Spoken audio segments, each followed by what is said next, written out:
This channel does not promote any violent, harmful, or illegal activities. All content provided by this channel is meant for an educational purpose only. এই আরজিকর কাণ্ডের তদন্তে আপনারা জানেন আজ ফের হাসপাতালে সিবিআই টিম আরজিকরের পরিকাঠামো বুঝতে সরেজমিনে সিবিআই এর তদন্তকারীরা খতিয়ে দেখবেন।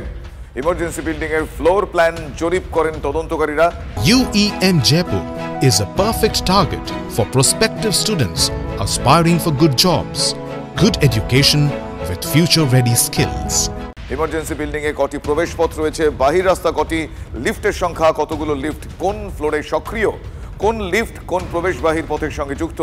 ইমার্জেন্সি বিল্ডিং এর 9টি তলা ধরে তথ্যানুসন্ধান সিবিআই এর। সূত্রের খবর 8ই অগস্ট রাতে কেবি হস্টেলের ছাদে পার্টি চলছিল, সেখানেও তদন্তকারীরা যান। আর কি আপডেট আমি জানবো আমার সহকর্মী অরিত্র এই মুহূর্তে আমার সঙ্গে রয়েছেন সরাসরি। অরিত্র, সুপ্রভাত। আজ এখনো পর্যন্ত সিবিআই তদন্ত এবং তারা যে ম্যাপ জরিপ করবেন, লিফটের ইন ডিটেল তারা জানতে চাইছেন, সেই যাবতীয় বিষয় নিয়ে এখনো পর্যন্ত কি কি খবর রয়েছে আমায় জানাও।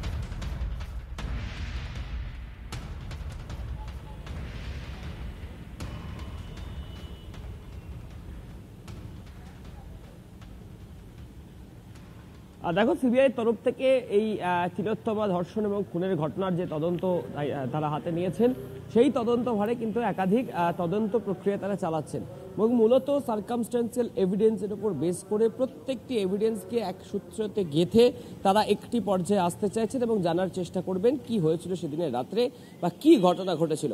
দেখো, ইতিমধ্যেই ফরেন্সিক এক্সপার্টরা তারা পিও অর্থাৎ প্লেস অফ অকারেন্স পরীক্ষা করেছেন এবং প্রত্যেকটি জায়গা থেকে নমুনা সংগ্রহের কাজ হয়েছে, সেগুলি পরীক্ষা চলছে।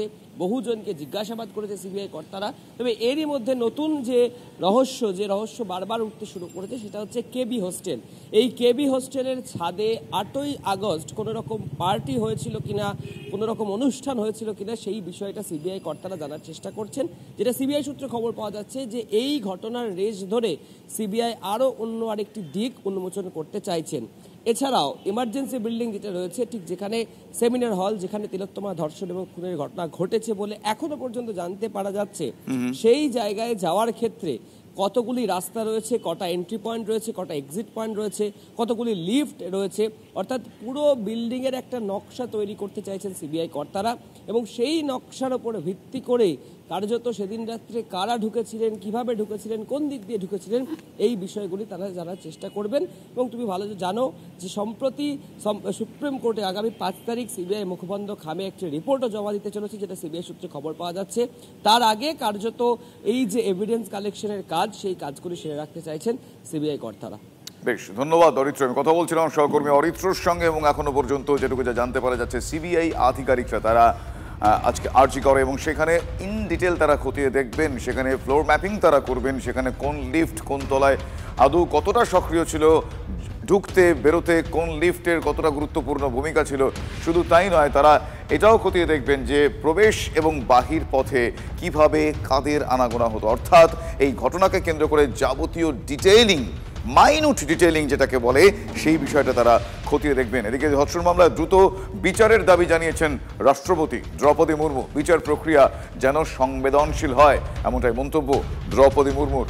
আদালতগুলির মামলা স্থগিতের সংস্কৃতিতে বদল আনার বার্তা রাষ্ট্রপতির।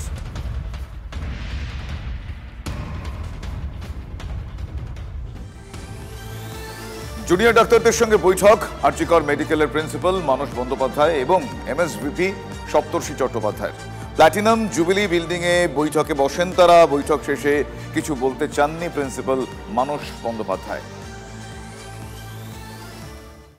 হ্যাঁ, রাত্রে ছিলাম, কিন্তু আমরা খবর পেয়েছি বেলা 10টার পরে। আচ্ছা, বলছি এই বয়েজ হোস্টেলে কোনো অনুষ্ঠান না না না, কিচ্ছু ছিল না। 8 তারিখ রাতে কিছু ছিল না? না, আমারই সেদিন নাইটের ডিউটি ছিল। ও, সেদিন রাতে কোনো না, কোনো অনুষ্ঠান ছিল না। খবর পাওয়া যায় যে কোনো অনুষ্ঠান না না না না না, একবার ফুল ডিসিশন। আমি বহুত দিন ধরে এখানে আছি, আজকে না, 11 সাল থেকে কন্টিনিউ আমি নাইট করি।